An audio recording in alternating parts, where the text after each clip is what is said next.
So in the time remaining, we're going to review chapter 14 and 15 on acids and bases. And let me see. I want to get that out of my way. And let's see, I'm going to make the screen a little bit bigger. I think it can stand the size. Yeah, there we go.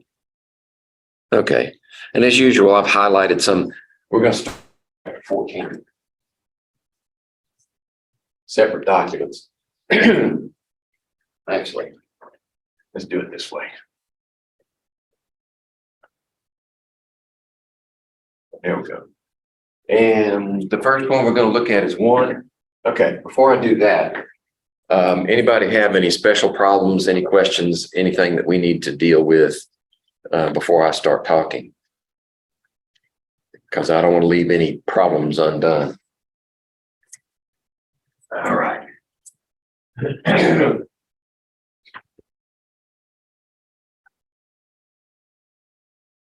And then as soon as we finish this, we'll go in the lab and do Ka of acetic acid. All right. So number 1, following is a conjugate acid-base pair. All right, what do we need to know to determine the conjugate acid-base pair? Well, on the simplified reaction, right? And of course, we know the way it really happens, right? Protons never sit out here by themselves. We do this for convenience, for ease of calculation. The proton is transferred to a water molecule, and there's a water here, and there's a hydronium there. But if we're just looking for the acid-base pair, this is acid, and this is the conjugate base. Okay?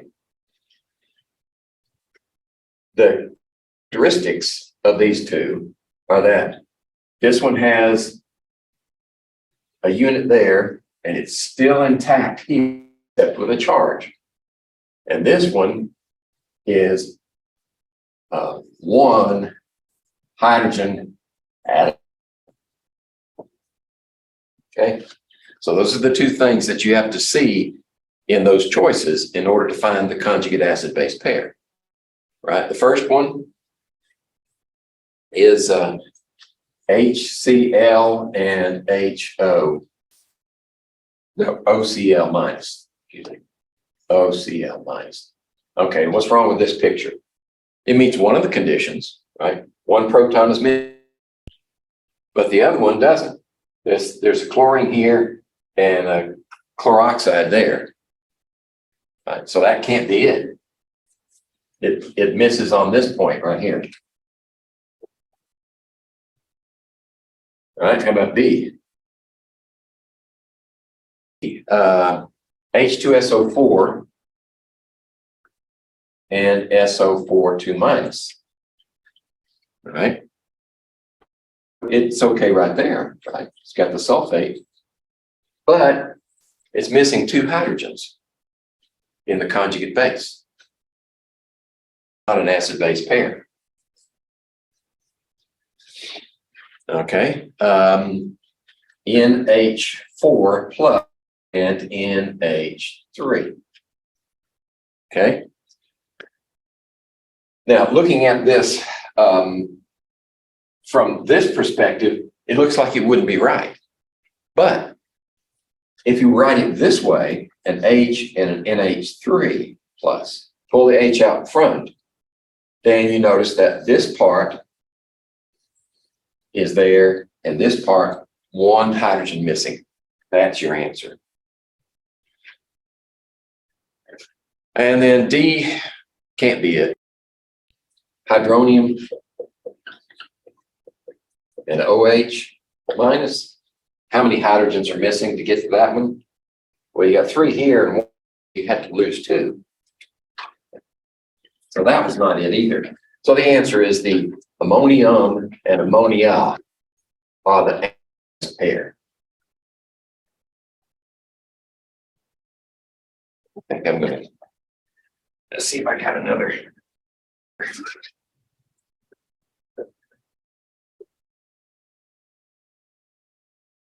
Here we go. Oh, what's next? 2. All right.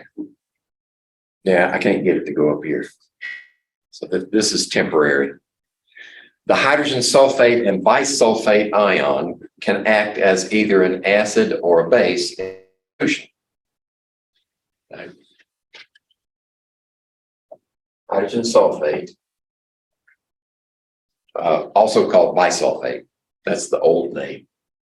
It can act as an acid or a base, which means what?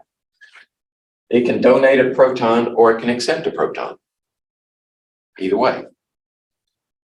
If it accepts a proton, right, what do you get? H2SO4. If it donates a proton, then you proton on that side plus SO4 2 minus. So either one of those is possible. Okay, in which of the following equations does HSO4 minus act as an acid?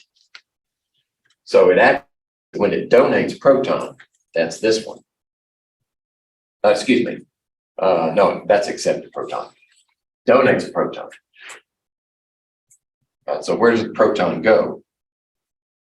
Well, let's look at the possibilities.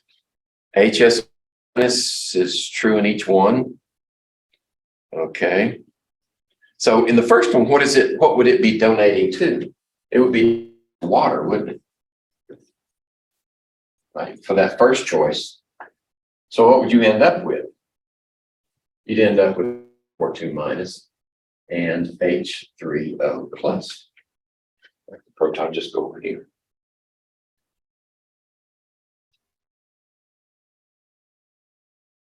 That's not what we get. Right, A can't be it. B can't be it because they're both proton donators. Right? C, HSO4 minus and OH minus. So you should have a water on the other side. Get it like this. OH minus. That proton goes over here and you end up with a water. Right? That's not it. How about, let's put water back in here. That's D. This one should be, that one donated over here, missing there, shows up here. Is that what we, yep. D is the answer.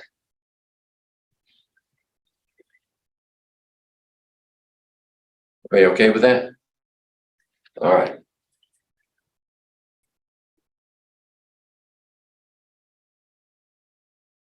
Okay, let's see. There we go, 3. Which of the following is the equilibrium constant expression for the dissociation of the weak acid HOCl? HOCl in shorthand version. Let's see, what are our choices? Yeah, okay. There are no hydroniums in the answers I was looking for. If there were hydroniums, then I'd put a water in here and do it right. But since it's not, we're just going to dissociate it. Like that. So the dissociation constant would be, right, hydrogen. By the way, that's a polyatomic ion. Right? We used to write it this way, ClO minus. So the ClO2 minus, ClO3 minus, and ClO4 minus. This is chlorate, this is chloride, this is hypochlorite. So that's the hypochlorite ion. Just a little review to finish the answer. There we go. So that would be the acid dissociation constant for HOCl, which is hypochlorous acid. And that would be, looks like A. Okay. All right.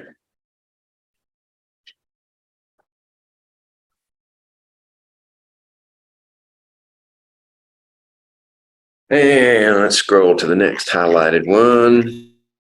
Let's see if we can get two of them at a time. Number 6. A solution in which H is 12.1. Okay. Would be described as what? Very acidic, slightly acidic, neutral, very basic, slightly basic. Okay, there are two approaches to this. You know that on the scale, the pH scale, pH 7 is neutral. And 12 on the high side, pH is basic. And on the low side is acidic, right? Down to, let's say, 1. We know that. So we could just convert that to pH and draw our conclusion.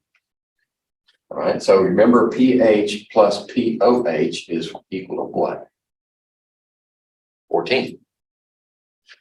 Right, so pH equals 4 minus 12.1, which is equal to 1.9. Yep, 1.9. So that puts it down here. Very acidic. Okay. The other is to recognize that if the pH scale is that, then the pOH scale would be just the opposite direction. And it's still neutral. But if we go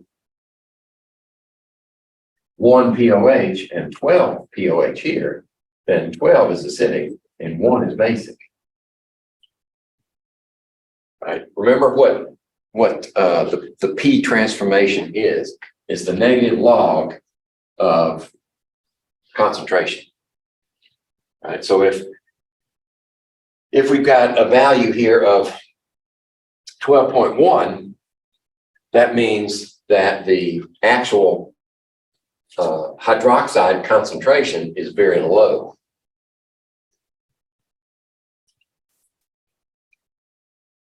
I think that horse is dead.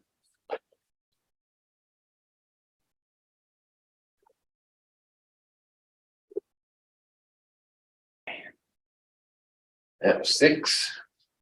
7. Which of the following indicates the most basic solution? All right. So I'm going to have to take each one of these at a time. So A gives it in hydrogen ion concentration, which is 1 times 10 to the minus 10. Okay.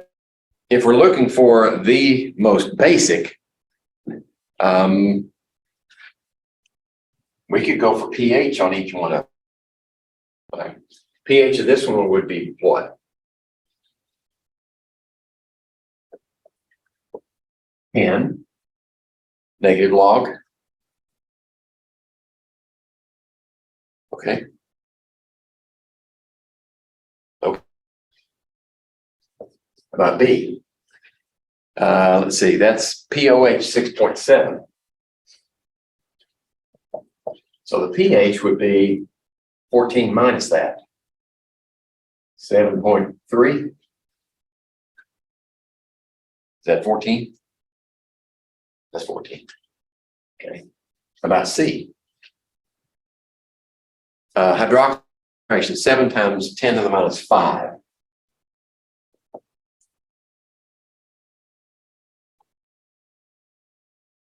Okay, I have to do a quick calculation there. No.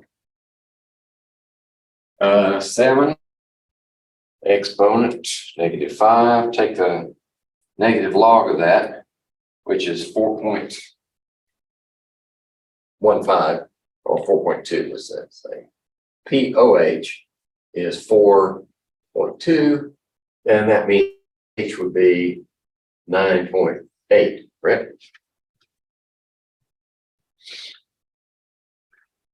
And D, pH is 4.2. Right? That was easy.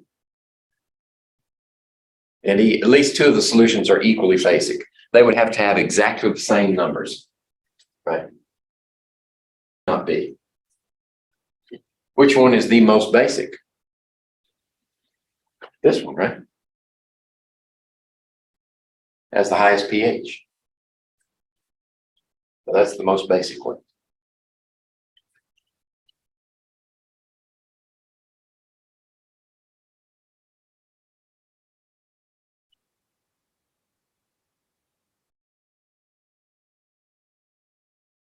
All right.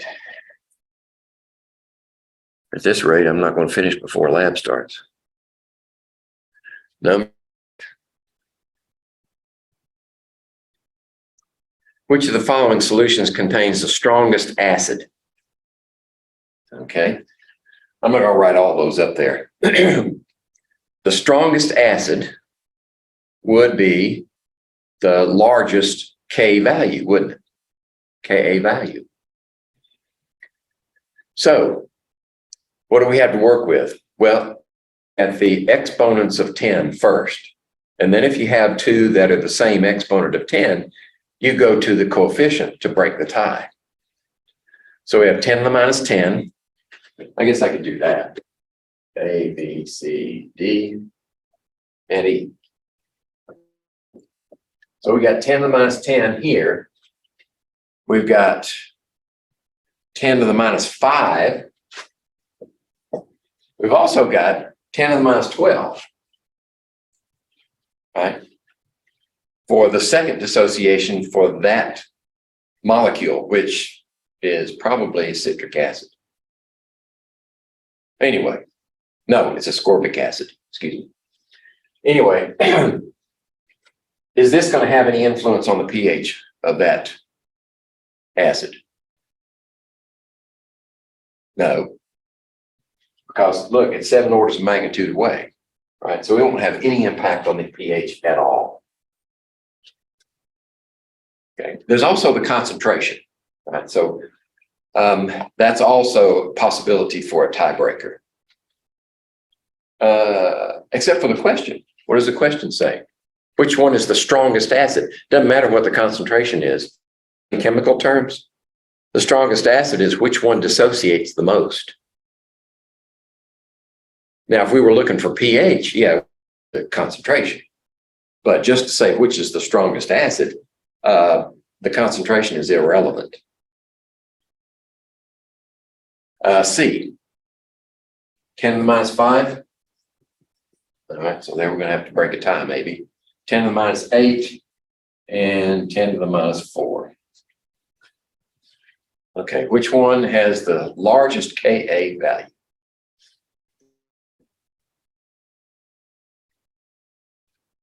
Okay, it's the strongest acid. And then I threw that other one in there just for argument's sake. Which one would have the strongest conjugate base? The strongest conjugate base would be the weakest acid. So the weakest acid would be our friend with the 10 to the minus 12. That would make strongest conjugate base. Yeah. That wasn't the question, but I thought it was worth sticking that one in there. 9. Which of the following statements are true? Let's see, we have choices down there. D is at least 2 of the statements are true. All the statements are false. Okay, so we got to look at each one, A, B, and C. A, B, and C. In order to accept D or E or eliminate both of them. So the pH of a strong acid is always lower than the pH of a weak acid. Is that true? No. Now, when you're looking at pH, you're actually talking about concentration of hydrogens. And that has, the basis for that answer is how strong is the acid plus what its concentration. You can have a strong acid that's very dilute and a weak acid that's very constant have a lower pH. My perfect example is glacial acetic acid.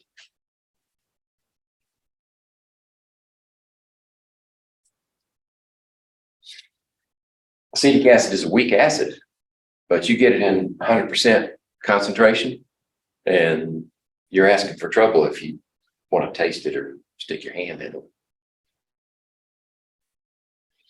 Even though it's a weak acid. All right, so A is false. The pH of a solution can never be negative. Is that true? All we need is one example that's negative, and that makes it that false, because it says never. All right, what's an example? Negative log, give me a power of 10. How about that? What's the log of 10 to the first power? 1. So there's your negative pH. All right, so that means B is false. How about C? For a conjugate acid base, Ka equals 1 over Kb. Ka equals 1 over Kb. Is that true? No. Right? What needs to be up here? A W. So they're all.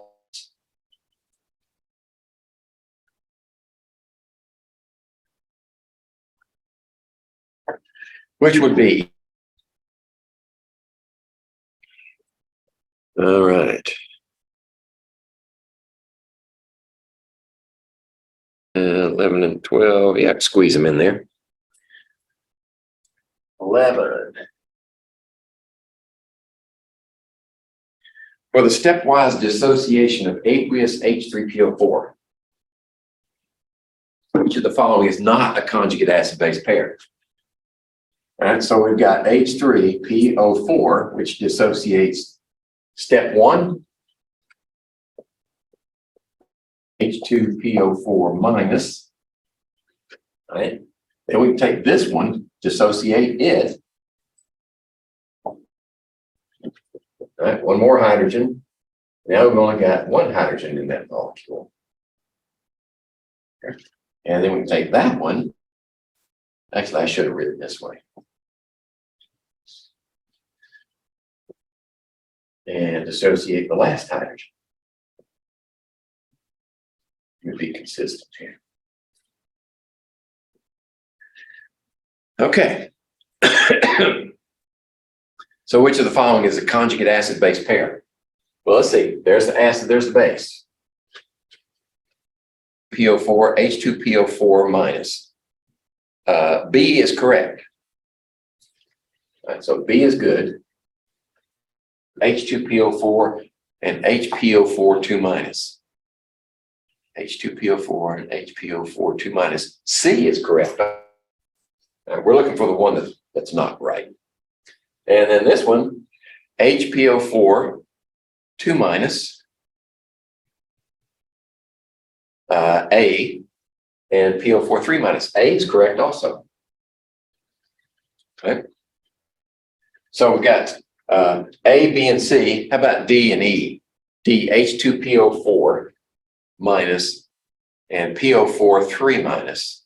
No, because that loses 2 hydrogens to get there. So D is false. And how about E? E was thrown in there because we needed one. So would this be correct? H3O plus.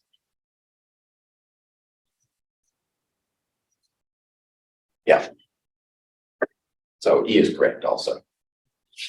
Doesn't have anything to do, well, actually, it would have something to do with H3PO4 because this all occurs in aqueous solution. So that's going on at the same time in aqueous solution. All right, so D is the answer. That's the one that's wrong.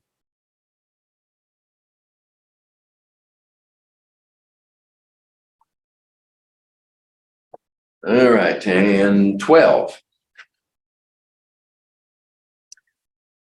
for which of the following 0.1 molar diprotic acids? 0.1 molar diprotic acids. 0.1 molar diprotic acids. Okay, it's got two hydrogens that can dissociate. Would the second dissociate pH significantly?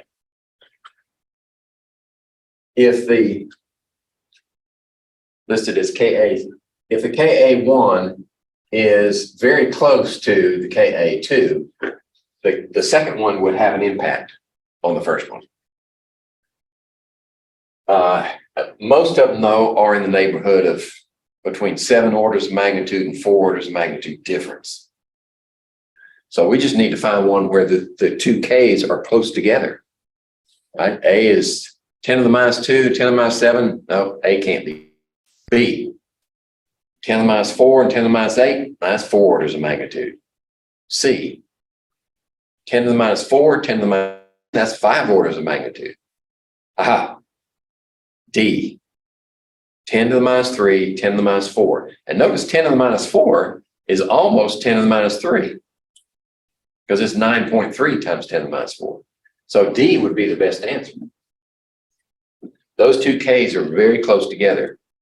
Now, don't ask me for an example because I've never seen one with that close.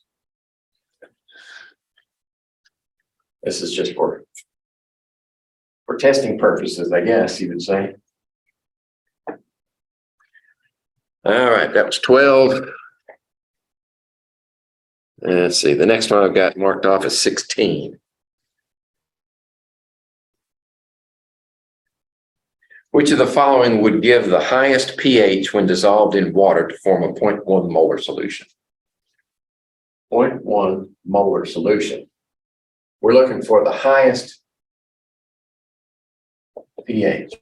It is the most basic. So we want the weakest. Are they all acids?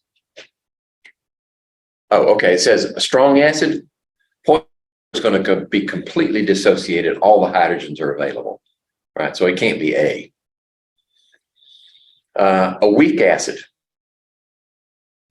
Well, it's still going to be an acidic pH, right? Even though it's weak, it's going to be acidic. The potassium salt of a weak acid. And we might be onto something there. Potassium salt of a weak acid, right? So that's going to dissociate in solution, correct? Completely. All potassium salts are soluble. So it's going to produce those two. That's a spectator. It's not going to react with anything. But this is derived from a weak acid, which means most of it is going to be over here. Like that. So this is going to want to be over here. That means when we put it in solution, this is all it has to react with. Is water. So it's going to produce the weak acid. It prefers to be there. So that means we've got lots of these right here. It produces about a basic solution. Potassium salt of a strong acid. You're in the situation where you have, it's like A. Potassium salt of a strong acid would be neutral, actually. Because potassium hydroxide is a strong base, strong acid, put a strong base together, you get a neutral solution. How about E? Ammonium salt of a strong acid. Well, what do you get with an ammonium salt of a strong acid? Right? It dissociates. That's not going to react with water because it's from a strong acid. It's a very, very weak base, right? But you got this one, which can also react with water.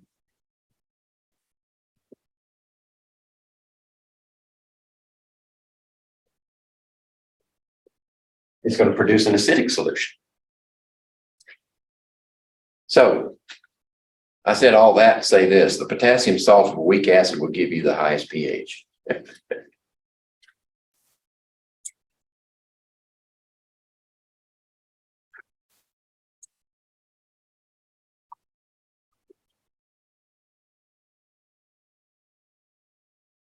All right. Let's see, scroll to the next. Here we go. 19. Sodium acetate. Oops, excuse me. I bet there's something above it. Yeah, select the answer that describes an aqueous solution made from each of the following. Okay, so we're going to make an aqueous solution from solid ammonium acetate. Ammonium acetate. Oops. Let's be consistent here. All right, this goes into solution, completely dissolves. Remember, all ammonium salts are soluble. Okay, so when that goes into solution, what is it going to do? Well, this could react with water.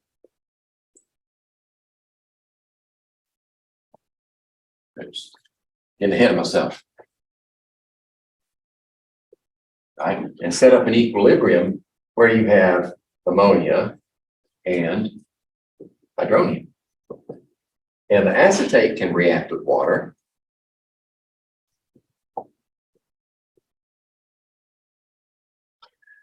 To produce acetic acid plus hydroxyl. Okay, so the question is, which one wins? Right? If this one wins, then it produces more hydrogen ions than makes it an acidic solution. If this one wins, we get a basic solution. So how do we know what to compare? Well, this one's going to be a Ka, right? Because we transferred proton to water and made that. It's going to be a Kb because we extracted a hydrogen from water and made that. So if we compare the Kb's and see which one's bigger with the Ka's, then that'll tell us which one wins. So are we given that information? Ka is 5.6 times 10 to the minus 10 for this one.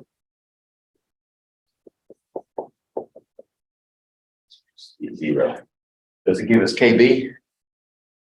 Yeah. And Kb for the acetate is 5.6 times 10 minus 10. Okay. With all that trouble, and they are equal. That means the solution is neutral. Nobody wins.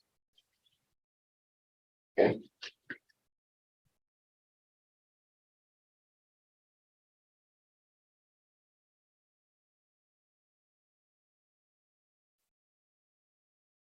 Let's see.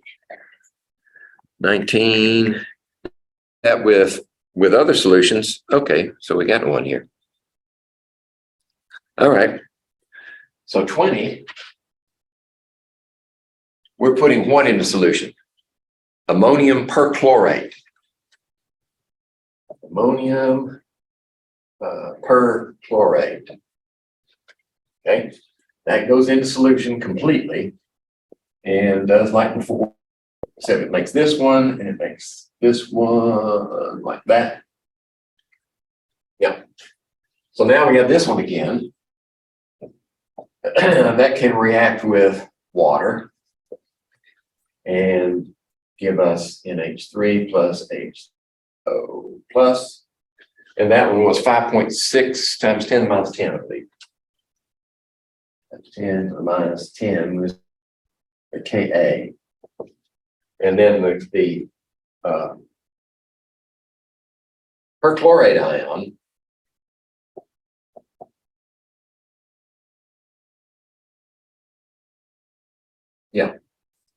just checking this out, has the potential to extract a hydrogen from that one. Although, you probably already know this. That is a strong acid. Makes this an extremely weak base.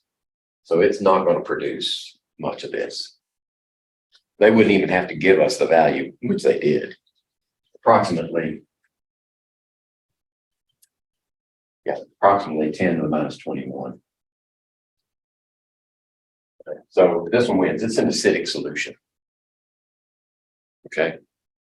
And actually, you can use your rule of thumb. If the salt is made from a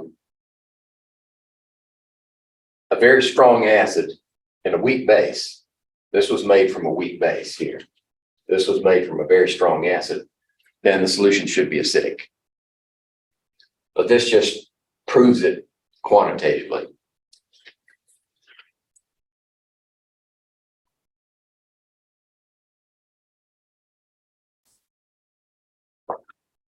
All right. 22. Which factor listed below is most important in determining the strength of an oxyacid? What's an oxyacid? Well, it's got to have at least one of those. And it's got to have at least one of those. And then it has something else. Right.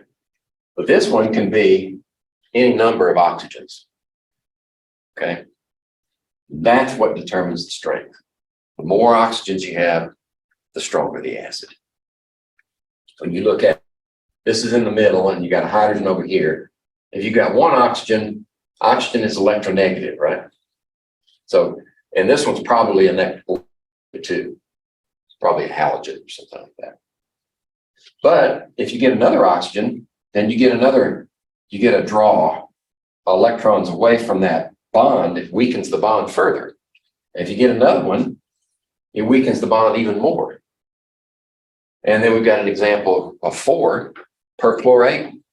Right? If you get another one, that weakens that bond so much that this is a very strong acid, perchloric acid, or perperomic acid, or periodic acid. They're all very strong acids. Of all those oxygens drawing electron density away from that bond and weakening it. That's why oxyacids are stronger the more oxygens you get, which would be D, number of oxygens present, determine the strength of the acid. 24. All right, which of the species below, when dissolved in water, will not produce a basic solution? Okay. Well, we know, well, let's take them one at a time. E is none of these. None. None. Okay, A is sulfur dioxide. So when you put it in a solution, what is it going to do? Produce. Oh, SO, excuse me. Sulfurous acid. It's going to make an acid solution. This is any of the oxides of non-metals when will produce an acidic solution. These sometimes we'll call them acid anhydrides because they're missing water and no water in this molecule yet. But when you put it in there, you get an acid solution. Ammonia, right? We know what ammonia is going to do.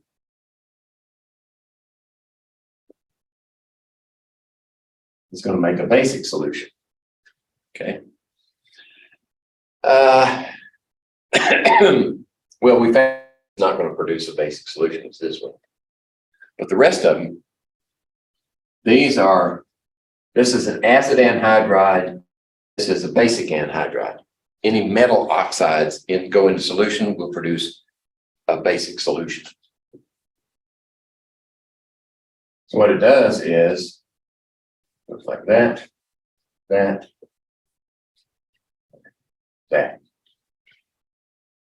So we got 2 hydrogens, yep, 2 oxygens, yep. So that's going to produce your basic solution. Oh, and if you've already got it and put it in water, it's going to be basic, period. So this is the answer. Not produce a basic solution, produces a solution. Okay.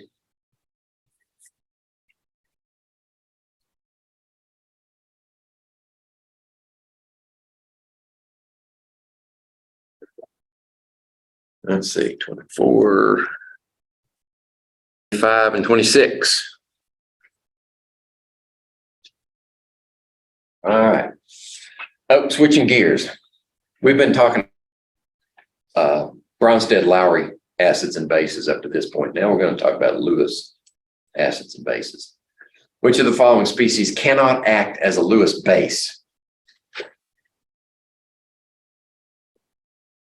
Lewis acid, Lewis base. So how do we define Lewis acids and bases? Not by hydrogen transfer, by electron pair transfer. So the way I look at this is, if you've got an acid and it dissociates that to that, right? Which way did the electrons go? The electrons were lost. They were transferred. They were accepted by A. Right? It donated a proton, but it accepted electrons. They just run opposite to each other. So if we donate a proton, we have to accept electrons. And if we accept a proton, we have to donate electrons. So that's how I keep them straight. I piggyback on the Bronsted-Lowry. Okay, so now the question was, cannot act as a Lewis base. A Lewis base donates electrons. So which one donate electrons? Well, O2 minus, right? It's got plenty of electrons to donate. OH minus, sure, they can donate electrons. CH4. Does it have any electrons to donate? Nope. Do it.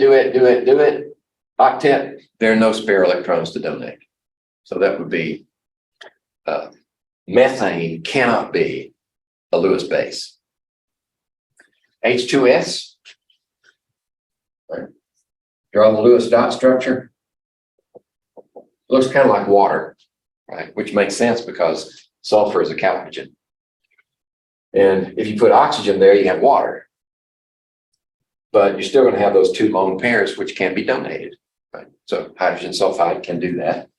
And ammonia would be like this. Right? Draw our structure with an electron pair. Those can be donated too. So methane is the one that can be a Lewis base. Got another one? Yeah, we got another one. I'll leave this stuff up here and just change the number. 26, is it?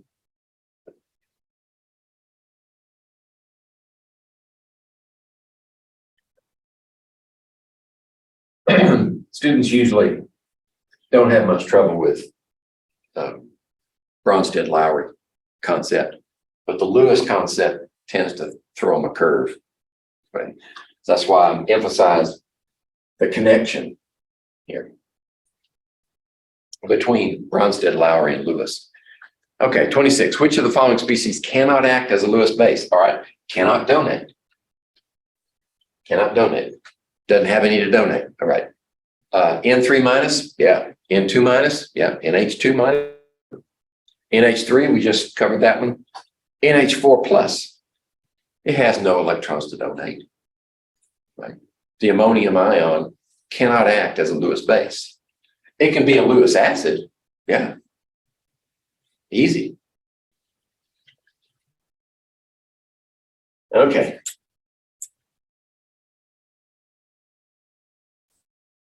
How about the next? Yeah, the next one. Which of the following species cannot act as a Lewis acid? Right. Now, instead of donating electrons, accepting. Which one cannot electrons? 27 one. Yeah. So Lewis acid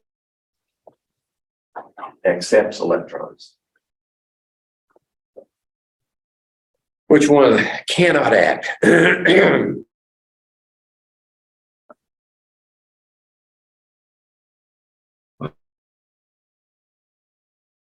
There it goes. It's the connection.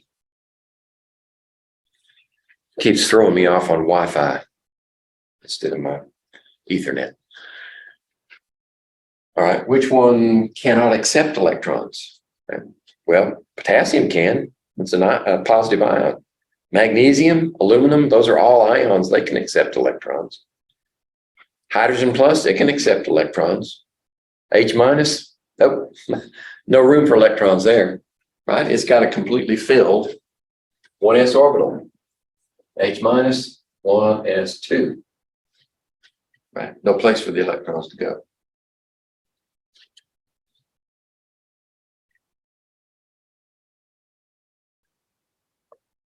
All right.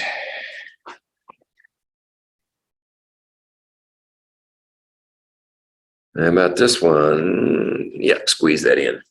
Given the following values of pKa, determine which is the weakest base of the answers listed. The weakest base. The weakest base means derived from the strongest acid, right? So of each of those, which one is the strongest acid? The one with the lowest pK, right? HClO2, except this is sneaky. I didn't do this one. I got this one off a test bank. Notice E is Cl minus. What did it come from? It came from a strong acid. This is the weakest base of all of them. Okay. This would produce ClO2 minus. That would be a weak base, but it's not as weak as this one. Right? Because that one actually has a pK value. This one is so strong, we don't even give it a pK. Right? So that's the reason I put that one in there is because it's tricky.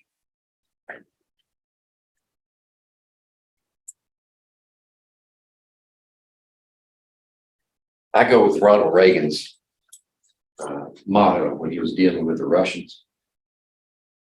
When you read these questions, trust but verify. Because they can be sneaky. Let's see, where was I headed? 38. Let's see, we want to do this one. That so I can see what I'm doing.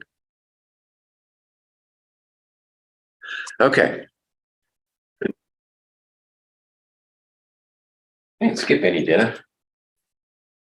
No. Okay. Carbonic acid is a diprotic acid. Okay. H2CO3. Y'all know carbonic acid, don't you? Anytime you drink a bottle of pop, you're swigging that stuff. Sounds bad, but it's not. It's a very weak acid. So the first Ka is 4.2 times 10 to the minus 7. And the second Ka, right, for the other proton is 4.8 times 10 to the minus 11. And it reminds us that water Ka, right, is 1 times 10 to the minus 14. Okay. What is the hydroxyl concentration of a solution that is 0.18 molar in sodium carbonate? So we've got sodium carbonate is 0.18 molar. All right, so when this goes into solution, what's it going to do? Well, it's going to break up into 2 sodiums and 1 carbonate ion. And when it does that, it's going to produce 0.18 molar carbonate. Right? Complete solution, 1 to 1. One of these, one of those.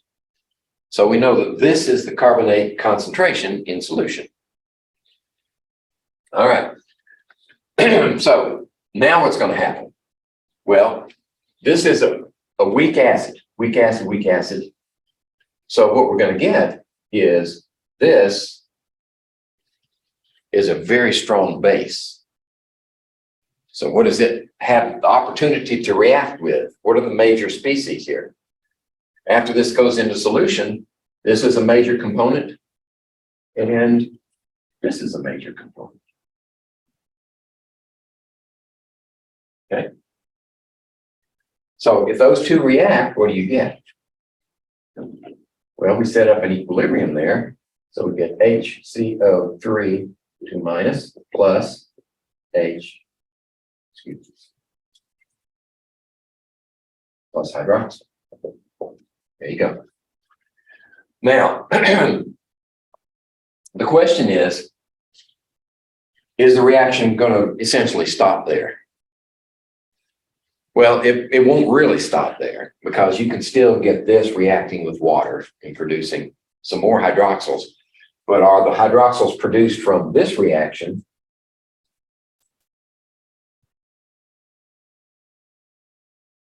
going to significantly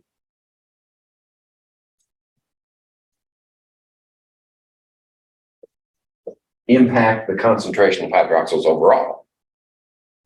The answer to that is no. Because look where the equilibrium is, this one. 10 to the minus 11 says it's going to be largely over here. And then this one is going to be predominantly over here, but it's going to produce some of these. Question is, how much impact is this going to have? And because the difference between the two is 4 orders of magnitude, this is the reaction of interest right here. This one right there. Okay. All right.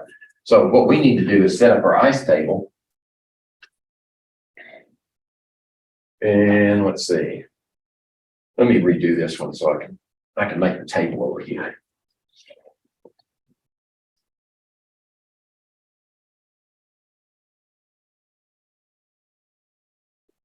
There we go. Now we got this one to start with. We got that much carbonate, and we got virtually 0 of those. I mean, we know they're not exactly 0 because what? Water dissociates and produces some of these, but not much. So this is our initial change equilibrium. And so we're going to lose one of these, and we're going to produce one of those, one of those. So at equilibrium, we have minus X here, we have X there, we have X there. Okay, so our expression is going to be, I'm going to have to erase this. So we only need that part right there. So our expression for Ka, in this case, well, actually, that's not Ka. That's Kb, isn't it?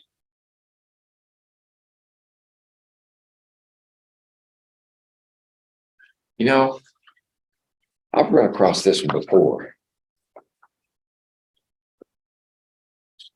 I'm going to cheat.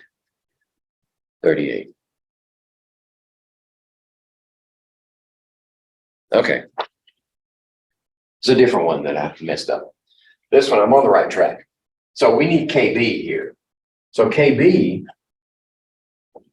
is going to be 1 times 10 to the minus 14 divided by 4.2 times 10 to the minus 7, which is equal to what? I can't do that one in my head. 1 exponent 14, and then 4.2 exponent 7. So this is 2.38 times 10 to the minus 8. All right. So now we're going to have our Ka, which is 2.38 times 10 to the minus 8 is equal to what? Well, it's got the concentration of this one times the concentration of that one over CO3 2 minus. So if we fill in the values, this is X, right there. This is 0.18 minus X is equal to that value. Okay, the question is, do we have to keep the X? Or can we shortcut it? Is the change of X going to be substantially, is it going to be large enough to impact this total value? Well, 0.18 is 10 to the minus 1. Right? And this is going to send how much over there? Right? 10 to the minus 8. I think we can estimate that one. Right? So these two would be X squared, and this one would be 0.18. So if I multiply 0.18 times that, take the square root of it, that should be X, correct? Or am I going too fast? Square root of what? Well, let's see, 2.38 times 0.18. Hit the wrong button. Okay, and then 0.18 times that. So this is going to be 4.28 times 10 to the minus 9, and X is going to be equal to square root. Okay, my display is 6. Okay. 6.54 times 10 to the minus 5 more would be, and since we chose X properly, X is equal to the hydroxide ion concentration. So 10 to the minus 3, what did I do wrong? 0.18.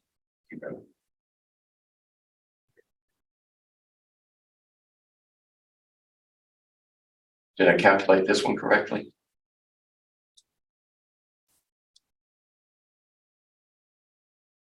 .2 exponent 2.38 10 to the minus 8. That's right. So 0.18 times that. Okay. 10 to the minus 9. Square root. Yeah, square root. It's 5. All right. That should be the hydroxyl ion concentration.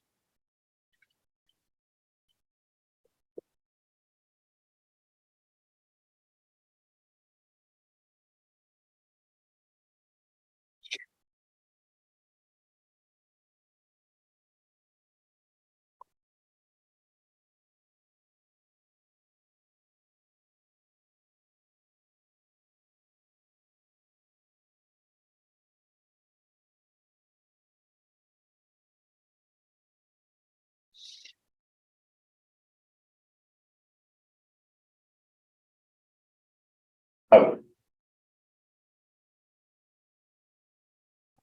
just a second.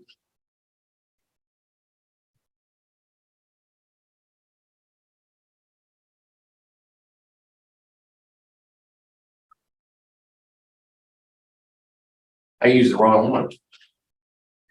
I used this one. You see what I did?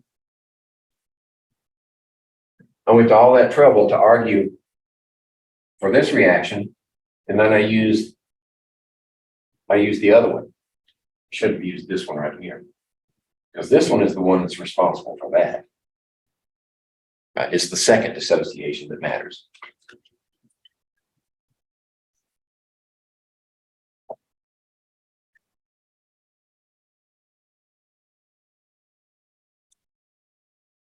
Or am I just confusing you further?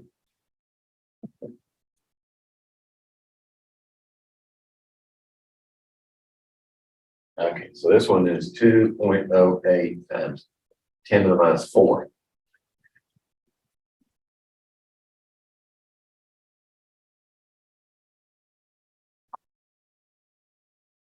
There we go. So now 0.18 times that is 3.75 times 10 to the minus 5, and then the square root of that. 6.1 times 10 to the minus 3. Yeah, that's A.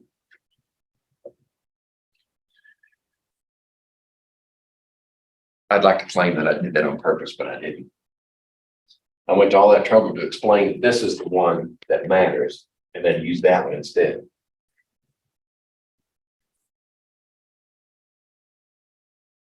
So what's the moral of this story?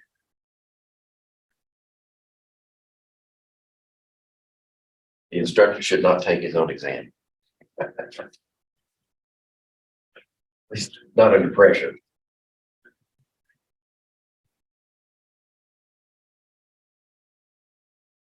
All right, 38. 39. Let's see.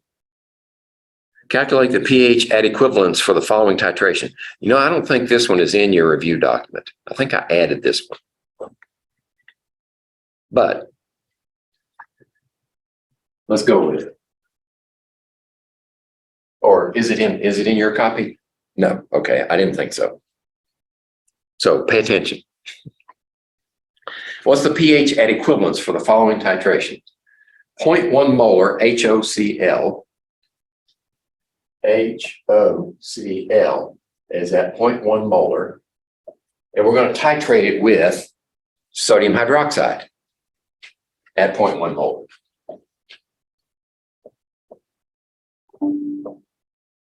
Okay. So what happens? Well, at equivalence, all of this is used up, and you got sodium hypochlorite, which is what? Bleach, plus water. Okay. So this is the stoichiometry of the reaction. We need to find out what this is, this concentration over here, and then the equilibrium reaction, which tells us the pH of the solution at equilibrium or at the equivalence point, is this one. Actually, this produces what? 0.1 molar here, 0.1 molar there. This should be 0.1 molar at equivalence. Right? So all that's gone, all that's gone. And we have this. This is going to break up into sodium. In fact, it was never that whole, it was always broken up. So the reaction we're interested in is, let's see, the reaction we're interested in is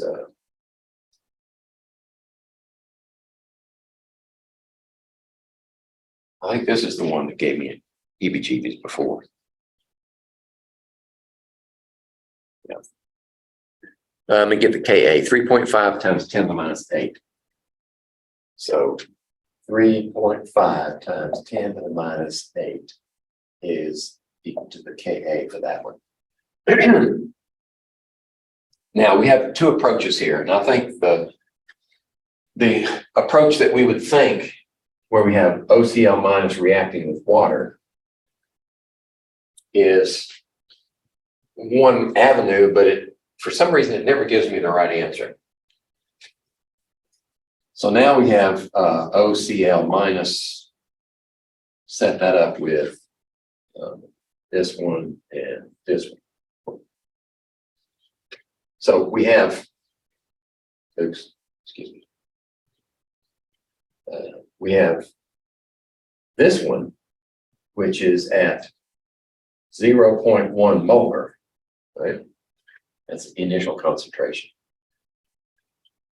And 10 to the minus 8, we're comparing this to what's happening with water. Water is 10 to the minus 14. So this one is going to win. This is the dominant reaction. And we have nothing here and nothing here. So the change is going to produce some of this. Actually, you know, how can it produce some of that when there's zero? There's not zero.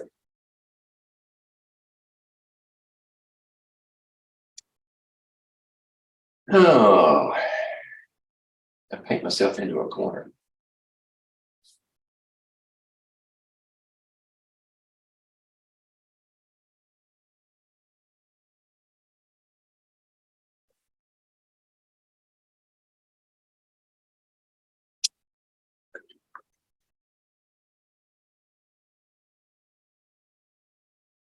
Okay, at neutrality, what's this concentration? It's 10 to the minus 7, isn't it?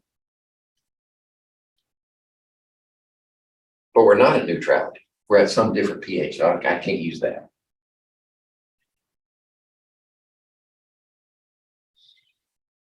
My only other option is to react this with water.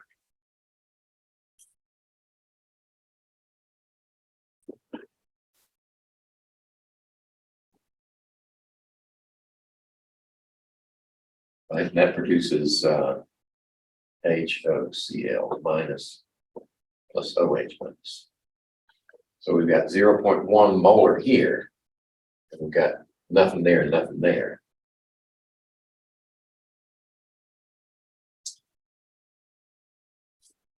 In that case, we'd need a KB, wouldn't we? I don't like where this one's going.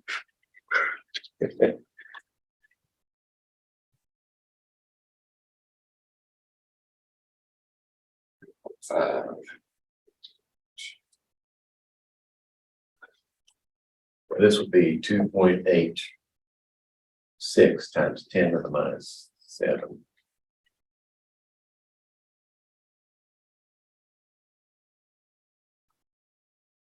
Right, so this would be initial change. We'd have to produce some of this and some of that and lose some of this.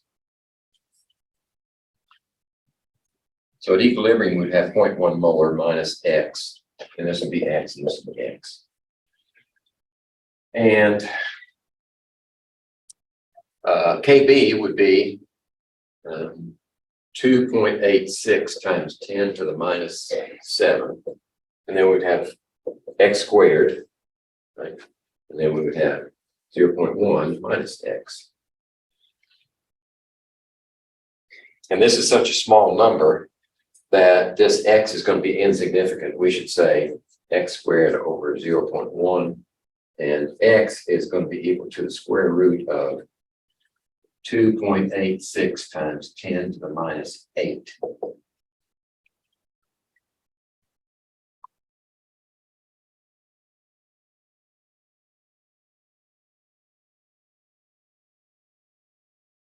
Take the square root of it.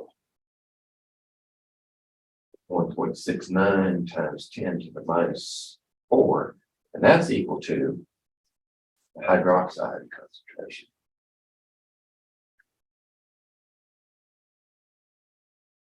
So what's POH? Let's take the log of that and change the sign.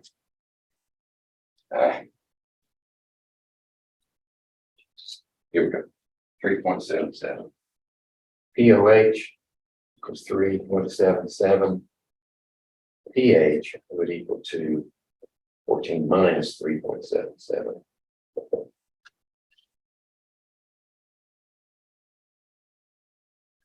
10.2 pH.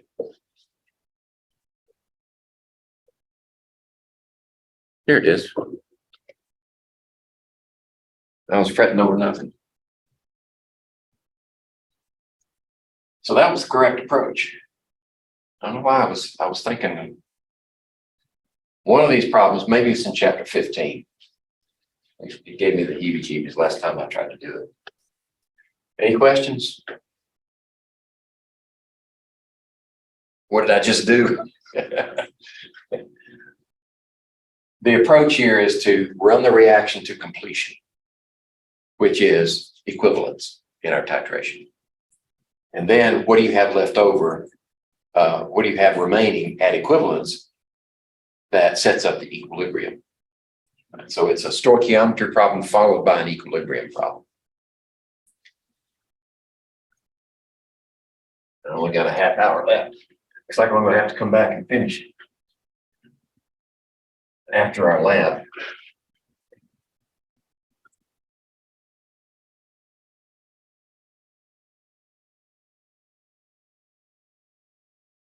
Is that the end of 14? That's the last one in 14, isn't it? Because you don't have that one. Yeah. Okay, so I can stop the share and go to 15. See how far I can get in a half hour. So share and 15. Here we go.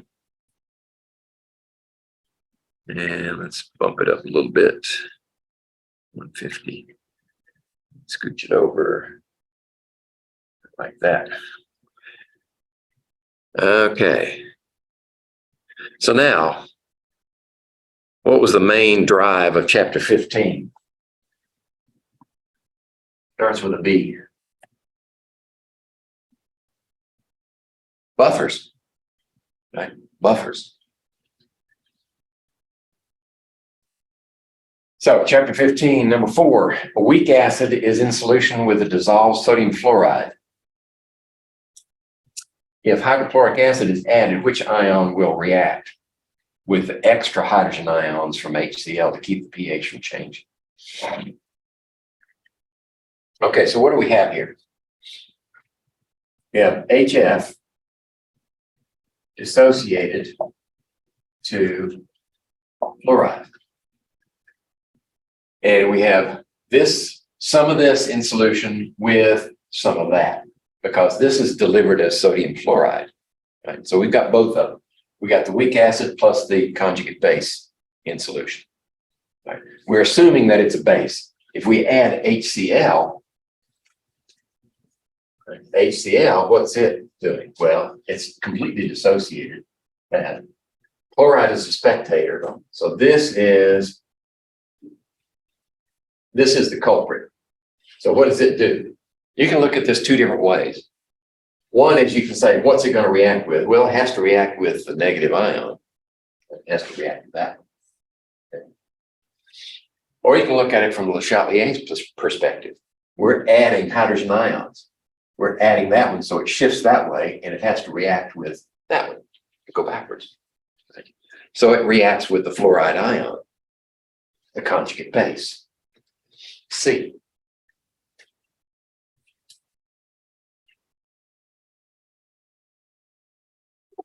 I think 5 is up, isn't it? Yeah. Which of the following is true for a buffered solution? All right. The solution resists change in its hydrogen ion concentration. That's the definition. It resists that change. What does that mean? That means the pH doesn't change much. All right, so A is true. How about B? The solution will not change its pH very much, even if a concentrated acid is added. That's another way of saying A. How about C? The solution will not change its pH very much, even if a strong base is added. That's true. That's a buffer. How about D? Any hydrogen ions will react with a conjugate base of a weak acid already in solution. Yep. So all of them are true.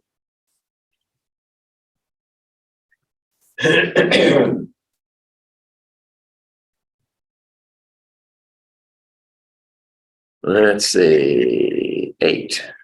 Can I get them both on there? Yep. 8. How do the pHs of the buffer solutions compare? Oh, there must be something up here. Yes, there is. Buffer solution 1. Right. B1 is composed of what? 5 molar HOHC, 5 molar HOAC. What is that?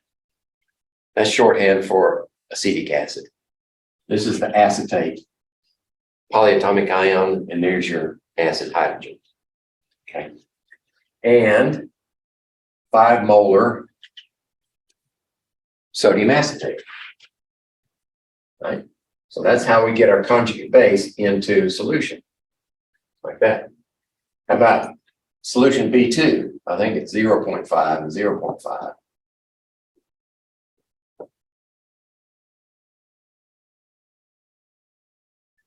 Okay. How do the pHs of these solutions compare? Henderson-Hasselbalch. You want to know what the pH is? You need to know the pKa of the weak acid plus the ratio, in this case, OAC minus over HOAC. Okay. So that's the key. If the ratios are the same, the pH is the same. Ratio is the same here as there. So the pHs are exactly the same for these two. All right. Let's see. We're going to do 9 also. I better leave that up there just in case. Which of the following is the net? Oh, no, I don't need it. All right. Take it down. 9. Which of the following is the net ionic equation for the reaction that occurs during the titration of nitric acid with potassium hydroxide? The net ionic equation. This is a trick question. What's the net ionic equation of an acid-base reaction? Acid, base, water. That's the net ionic equation in all acid-base titrations.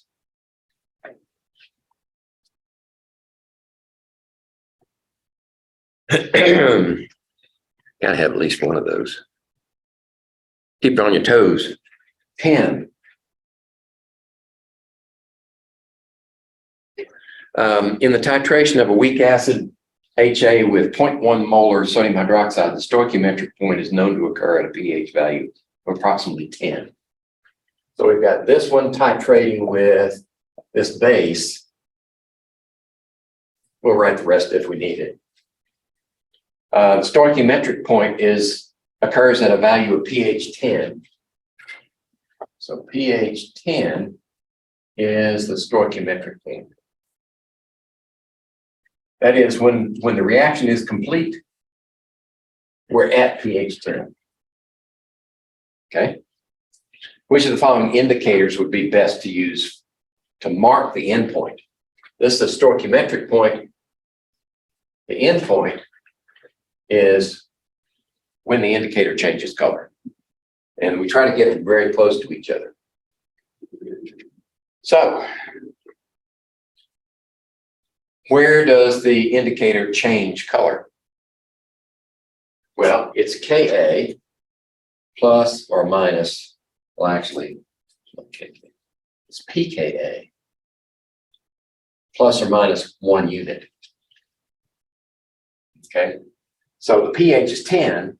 The pKa should be, of our indicator, should be close to that because it's changing from acid form to base form in that range.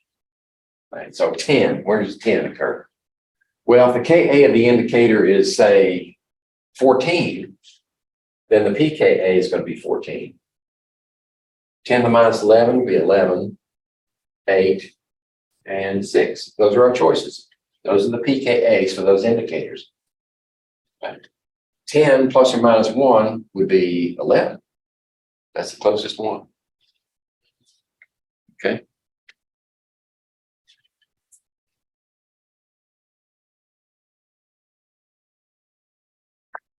Looked harder than it was. All right, 13. Which of the following solutions would be described as a buffer solution? What do you need for a buffer solution? You need the weak acid and its conjugate base. And they need to be roughly equal. If they're exactly equal, they're in the middle of the buffer range. Remember, when you titrate a weak acid with a base, you get something like this, like that. There's your buffer range right there, because the pH is not changing as you add base. Okay, so we're looking for roughly equivalent, and they have to have this part of the acid molecule and this part of the base present. All right, so the first one, no, you got an acid and an acid. That can't work. Acetic acid. Oh, in case I haven't shown you this one. That's another way to write acetic acid. HC2H3O2 is that. This just gives you more structural information. It would be like this. Right, there's your methyl group. That's connected to another carbon. Then you get a carbonyl group and you get an OH. And there's your acidic hydrogen. Okay. This is known as a carboxylic acid. And they're all weak. But just in case you see it that way, then you'll know that they're the same. All right, so what we need is A can't be it because you got two acids together. B, possibly 0.25 molar. Yeah, you've added a lot of base to that 0.25 molar. All right, so it's going to be over here somewhere. But it's still in the buffer range. So B is a good answer. Sodium bromide and hydrobromic acid. No, hydrobromic acid is strong. Can't do it. Ammonium and sodium hydroxide. Well, when you add sodium hydroxide to ammonium, what do you get? Nothing. Because they're both bases. And HCl and NaOH, acid, strong base, right? That's just going to be neutral. All right, so your best answer is B.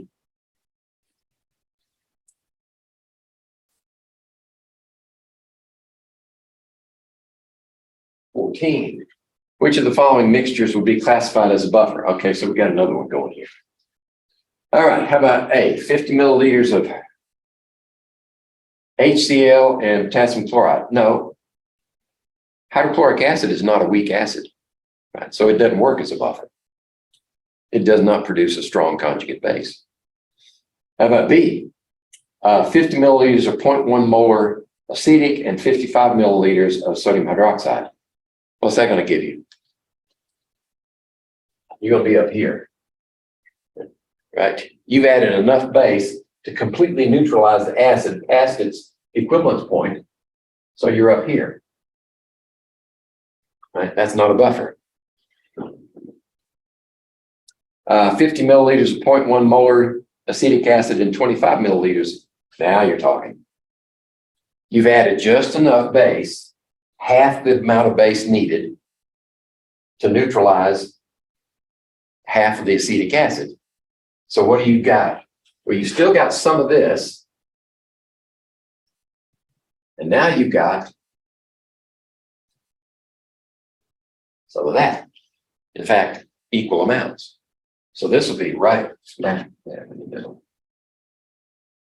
C. That's our best answer.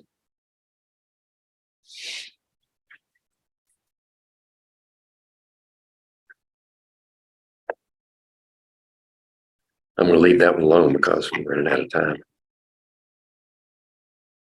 Okay. How about this one? 19. Consider the following indicators and their pH ranges. All right.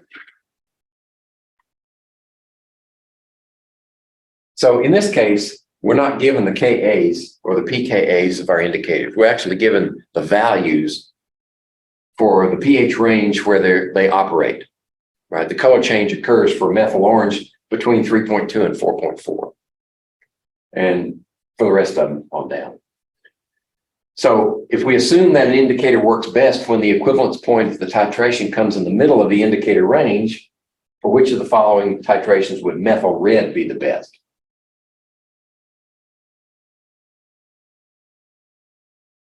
I hope that didn't mess us up. Methyl red, 4.8 to 6.0.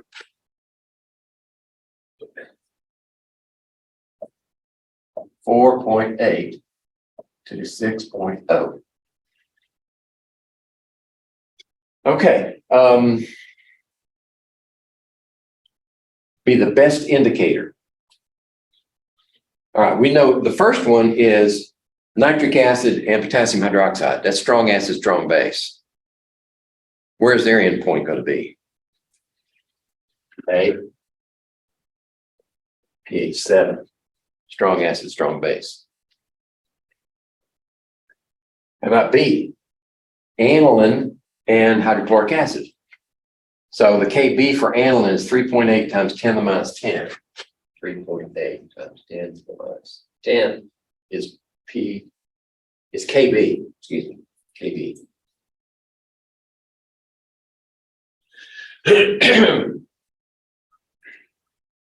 So,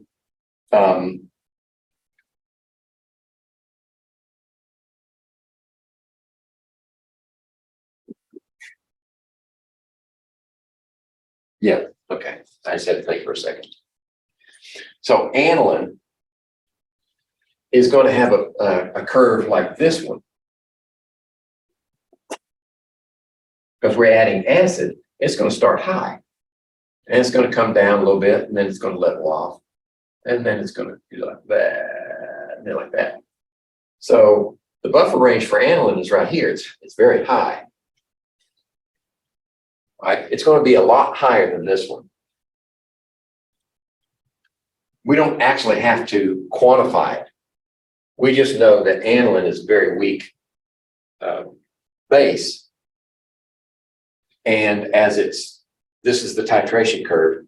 So the pH is going to be very high, and this indicator, well, let's see, the indicator is going to be, it might work. Because the indicator is going to be 4.8 to 6 right here. Right. And there's so maybe. So what do we have to do? We'd have to calculate the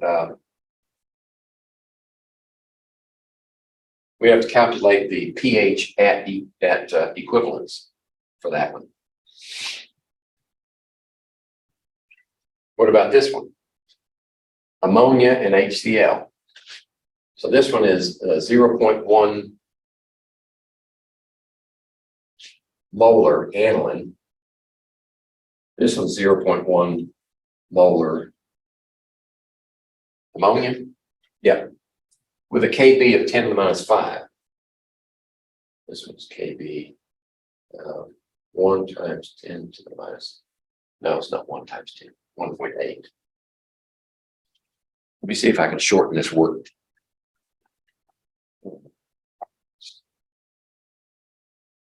Or did I actually go through every one of it? I bet I did.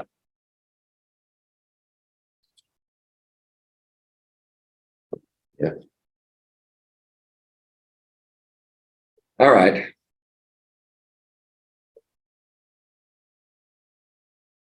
So let's take aniline first. And make some more room. So aniline, we've got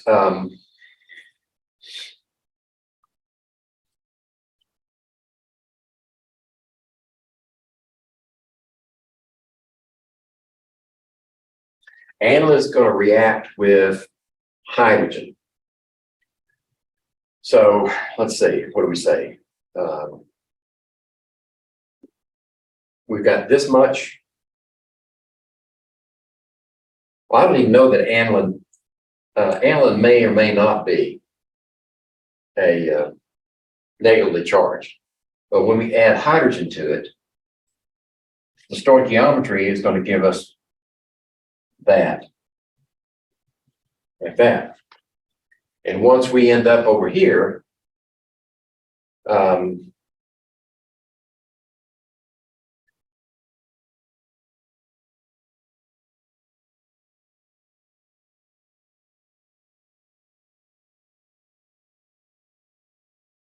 yeah, that's right. That's right. So we're going to end up with this one as our product. And then it's going to react with water to produce our equilibrium situation where we have aniline again plus H3O plus. Okay.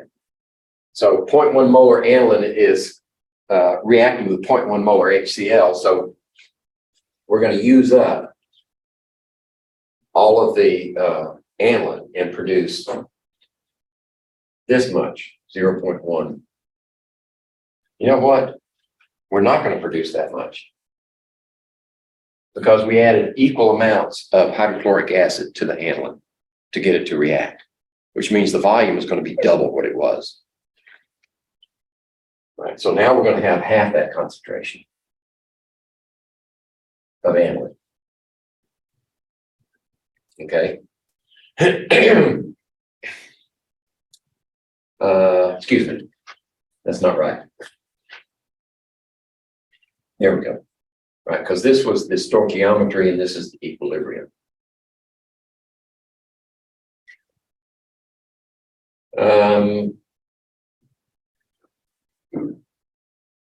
You know what?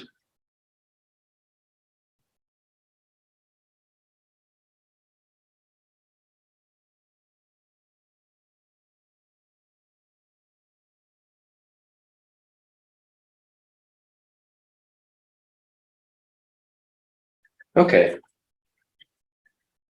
I think we can simplify it by removing the water and just putting the hydrogen ion in here. There we go. That simplifies things. So now we're working with 0 there and 0 there. This is initial change. So we're going to lose one of these. We're going to gain these, gain these.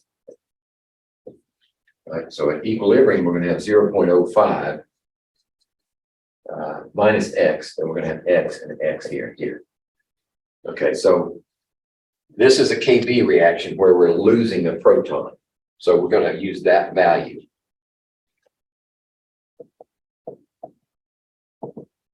And we're going to have X squared, right? X times X over, and this is approximately 0.05 molar. Okay, so this times that takes square root. Would give us, actually give us the pH.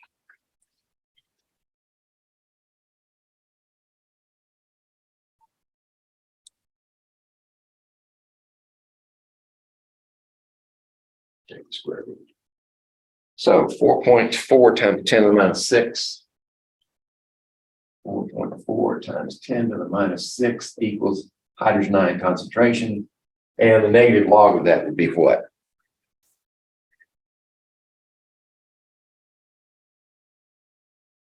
5.4. So pH at equilibrium would be 5.4. You know, that could be.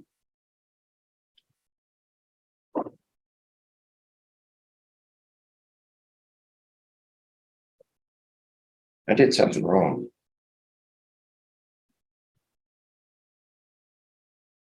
Oh.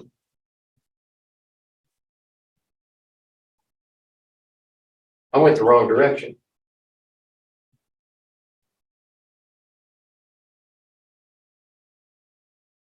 Didn't I? I went the wrong direction. We're dissociating HAN because it has been protonated. All right.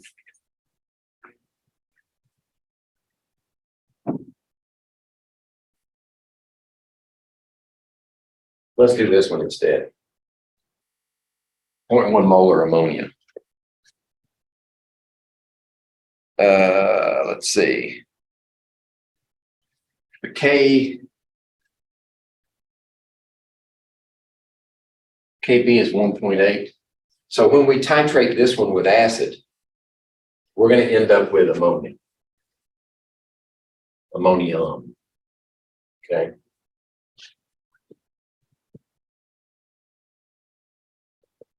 There we go. That's what I should have done with aniline. So we use the same procedure as I should have done with aniline for ammonia.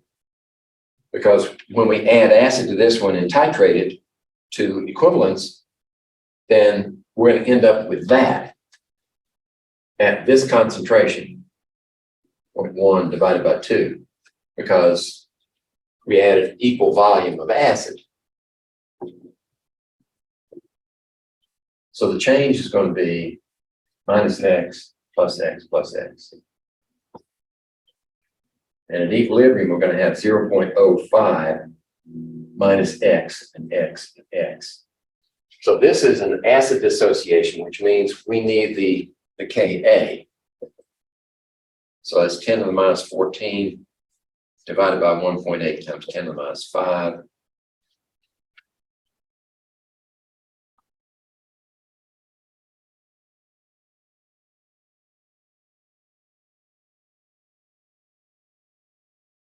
Is 5.56 times 10 to the minus 10. And that's going to be equal to x squared over 0.05, approximately. Right, I got rid of that x. So 0.05 times that value, and then take the square root, is 5.2 times 10 to the minus 6. And that's equal to the hydrogen ion concentration. So pH is equal to the negative log of that number, 5.3. All right, there's your answer. Needs to be between there, and it is. The value for aniline should have been 2.9. So the pH for this one would have been 2.9 if I'd have calculated it correctly. And then D is sodium hydroxide and hydrofluoric acid. I'm not sure where those are going to occur, but this is, in the interest of time, I'm going to have to stop here. I don't even think I've got enough time to go to the next one before our lab starts. Yeah, I'll come back to that one. So we might as well break here and do our lab and then come back. I'll come back. There might be enough time. This lab doesn't take a lot of time. Right? It's already, we've only got, well, let's see. I assume Emma and Kyle are on the way. You guys on the way? I'm driving. I'll be there in like 5-ish minutes. Okay, and Kyle, you're on the way too? Yep, on the way. Okay, well, we'll just keep working and then until you guys get here. How about that? That works. All right. That was 19, such as it is.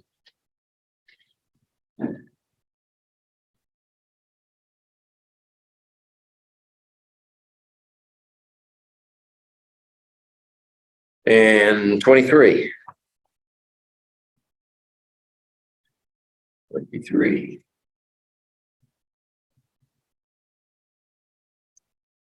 50 milliliter solution of 0.035 molar hydrocyanic acid with that Ka is titrated with 0.033 molar solution of sodium hydroxide. What's the pH of the acid solution after 15 milliliters of titrant have been added? There's a clue. pH of the acid solution. So what they're telling us is we have not added enough to reach equilibrium. I mean, to reach the stoichiometric point. All right. So let's see, we've got hydrocyanic acid, right? And we're going to react it with sodium hydroxide. Okay. And that's going to produce sodium cyanide plus water And it's telling us that we've got 50 milliliters of hydrocyanic at 0.0350, 50 molar. And the sodium hydroxide is 15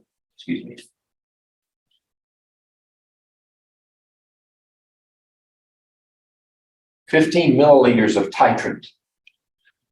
That's the titrant. 15 milliliters at 0.0333 molar. There we go. Okay. And we're given the Ka of hydrocyanic acid 6.2 times 10 minus 10. 6.2 times 10 minus 10 is Ka. All right. So what happens first? Well, we've got so many moles of acid against so many moles of base. And if the acid is monoprotic and the base is monohydroxyl, then you can use the expression M acid volume acid equals M base volume base. Okay, M1V1 equals M2V2.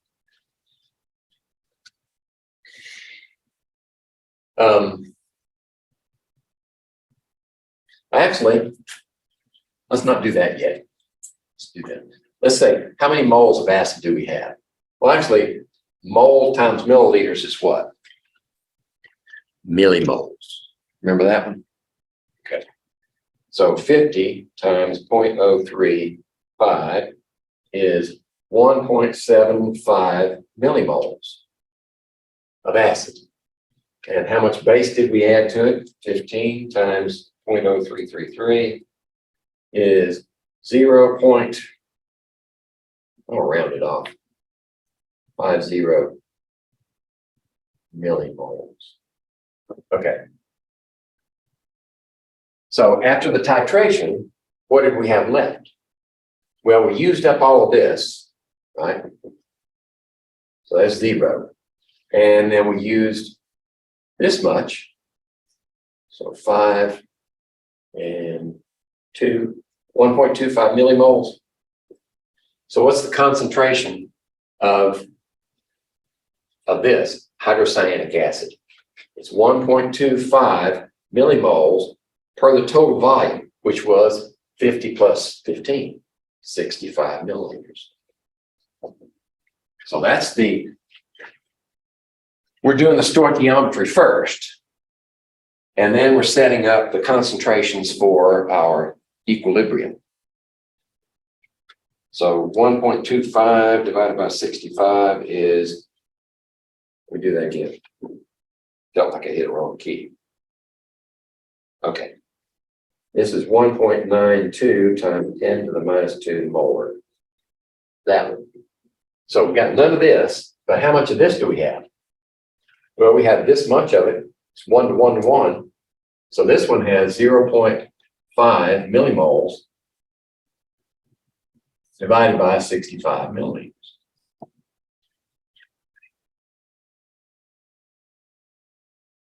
So this one is 7.69 times 10 to the minus 3 molar.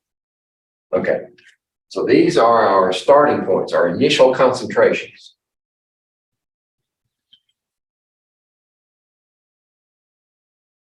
So now what we need is the reaction setup. Maybe I can do this without. So we're going to have, now we've got HCN, excuse me, and we've still got some HCN that can dissociate in equilibrium with cyanide, like that. So this is 1.92 times 10 to the minus 2 molar.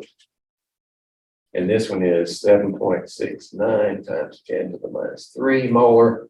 And this is essentially 0. We need that to be 0 because that tells us the reaction is going this way. Okay. I got an idea. I'm gonna use Henderson-Hasselbalch and see if it works. So what's the pKa? pKa. Right. It's negative log of 6.2 times 10 to the minus 10.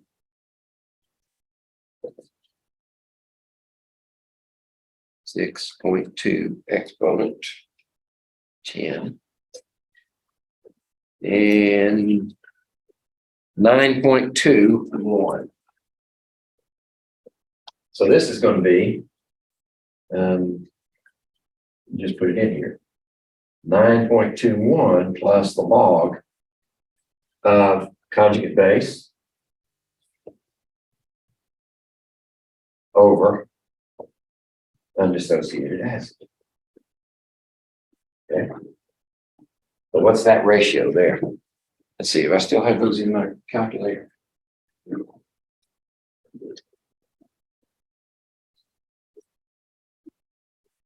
That one. Okay. So this is 4.4. 0.4. Right? So let me take the log of that one and then add 9.21 to it. And that should be our pH. It's this is negative 0.3979 and then 9.21. 8.8 pH. Oh, there's a 1. Okay. That saves us a lot of work using Henderson-Hasselbalch. Once we know what the concentration of the acid and its conjugate base are, we can use Henderson-Hasselbalch. Okay. That was a lot quicker than going the other route. Okay, that was 23. Let's see, what else? 25. We might be able to finish this. Waiting on Kyle.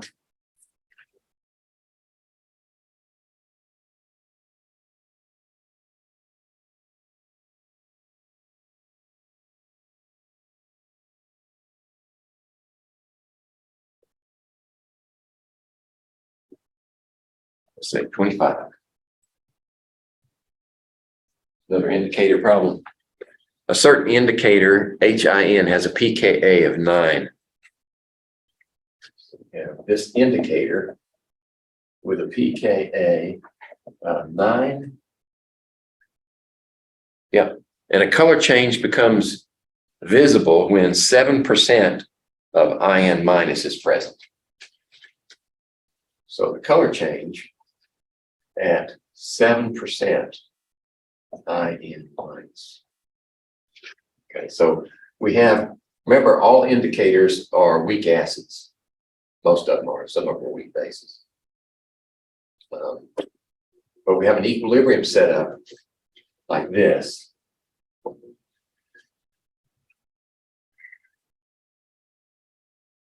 At what pH is the color change? Okay, I'm going to use Henderson-Hasselbalch. Log, and this is the log of the ratio, right? The ratio is 0.07. And the pKa is 9. So we just need 0.07. 0.07. Why did I use 0.07? That's the decimal equivalent of 7%. 0.07. Okay, so that's minus 1.15. This right here. 5. And then add 9 to that. 7.85.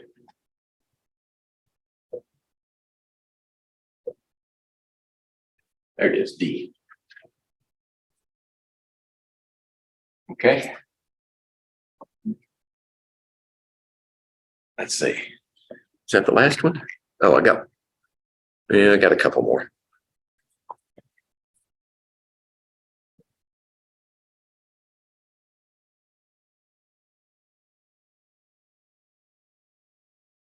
Six, is it? Yep. In the figure below. Okay, so we have to look at the figure below. 26 wants us to find the pH at first H plus equivalence. pH at first hydrogen ion equivalence. And then the second one, so I can scroll down and not have to scroll back. 27, the acid would best be used in a buffer near pH. So buffer pH. Okay, now let's look at the diagram. There's a plot, a titration curve. I'm gonna have to shrink that. Give me a second. Let's go down. Nope. Further. Okay, we can see the whole curve. Let me show you what's down here. Might be able to get away with that. Okay. pH at first hydrogen equivalence. Where is the hydrogen equivalence for the first hydrogen? Right? If you got an acid, and you're titrating it with a base, then you're going to start off at a low pH, right? Because there's no base, it's just acid. So you're going to come up here like that, and you go like that, like that. This is the equivalence point for the first hydrogen. This is the buffer region for the first hydrogen. This is the buffer region for the second hydrogen. And this is the equivalence point for the second hydrogen. So this amount of base has neutralized the first hydrogen. This amount of base, I keep going, has neutralized the second hydrogen. Okay, that's what that means. Okay, so pH at first hydrogen equivalence is right here on the first steep slope. pH 6, right?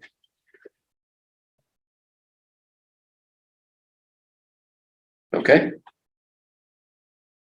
anybody had calculus? No? Okay. I won't bother you with the details then. All right. Buffer pH. So the buffer pH would be either in this range or in that range.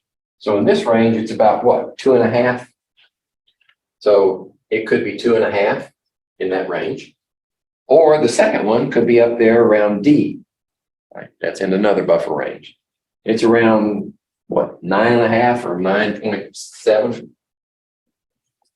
So what are our choices? Let's see. I guess I will have to scroll back. All right, the closest one we can get is 10. All right.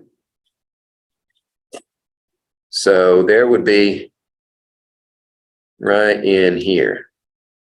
That's our buffer range. So 10 would be our best answer here. That'd be the best buffer pH for this one.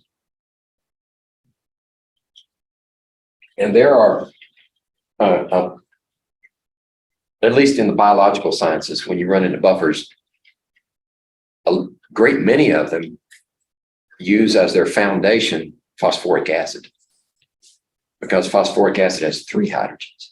So it's got 3 buffer ranges. It's got one here, here, and there's another one up here. So if you pick your counter ions and your neutralization pH correctly, you can get into this buffer range with phosphoric acid, this one, or that one. So you got 3 choices. Plus phosphate is agreeable to most cells, as long as it's not too concentrated. And most of those, though, you don't have to figure them out. They come in recipes. I think that's the last one, isn't it? Or the last 2. So the point of this one is how to read a titration curve. We're going to produce a titration curve with our lab work today. Only acetic acid only has one hydrogen, so it's only got one buffer range and one equivalence point. I think that's it. Yep, that's it. Okay, stop the share.